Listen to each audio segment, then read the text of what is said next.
Hey, it's Julie Bentley from Watson Realty. I am here at an open house in the community of Aberdeen in St. John's, Florida. In between visitors, I thought I'd check in with you all. Last night when I was preparing for the open house, I noticed a mistake on my flyers that I made. I don't think anybody, probably very few people would notice the mistake, but I did, and it bugged me, so I had to go back to the presses with it. In any event, speaking of mistakes, I have a story of an embarrassing thing that happened to me when I was an agent, or a new agent actually. So this was several years ago. I was a brand new agent. I had had one sale. It was probably maybe a month into my career. I had had one sale. I had worked with buyers to buy a new construction home. That was my first sale. And I was doing what we call floor duty. New agents, and sometimes experienced agents for that matter, often cover the floor, cover the desk in their offices. They do that to try to pick up leads and find new customers. So what you do is work a shift, maybe a couple hours, 2 or 3 hours, and if any calls come in or people walk in to view what we have available or to ask real estate questions, if you're the floor agent at the time, you get to work with that person, assuming they're not already working with an agent. So anyway, brand new agent, I was working floor. A gentleman called in. He was interested in listing his house. His house was not too far from my office in a nice neighborhood. I was familiar with the neighborhood. He described it to me. House sounded great. He wanted me to take a look at it, and of course I wanted to meet with him, so we agreed that I would meet with him after my floor shift that day. I'd go over in a couple of hours. I did my safety measures, did what I needed to do to be safe, and finished up my floor shift. I was so excited, just so excited, and did all kinds of research and looked at what's selling in the area, everything that I was taught to do and everything that I knew needed to be done.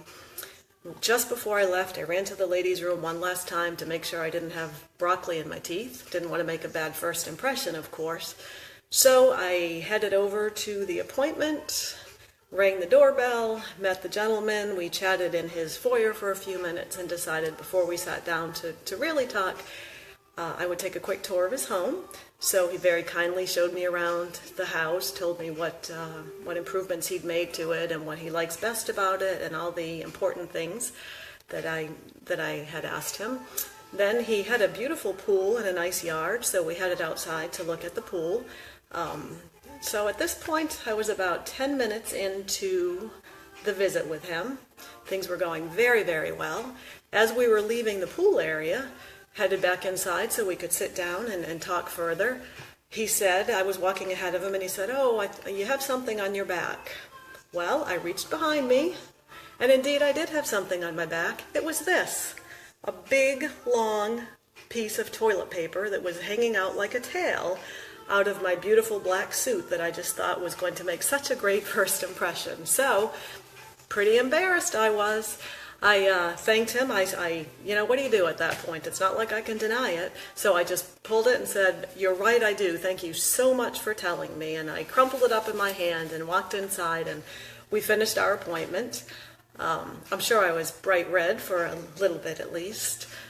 So that was it. That was my very first listing appointment. Made a seriously embarrassing fool of myself, but just for a few seconds I recovered, and I'm happy to say that he actually did end up hiring me to sell his house. So I don't know if, clearly he didn't have high standards about people wearing toilet paper tails. That did not seem to bother him because he did hire me to list his house. And I'm happy to report I have not done that once since then. Every single time I go to someone's door, I reach behind me to make sure I don't have a paper toilet paper tail.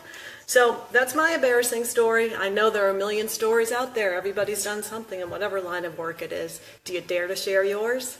Have a great Sunday. Bye.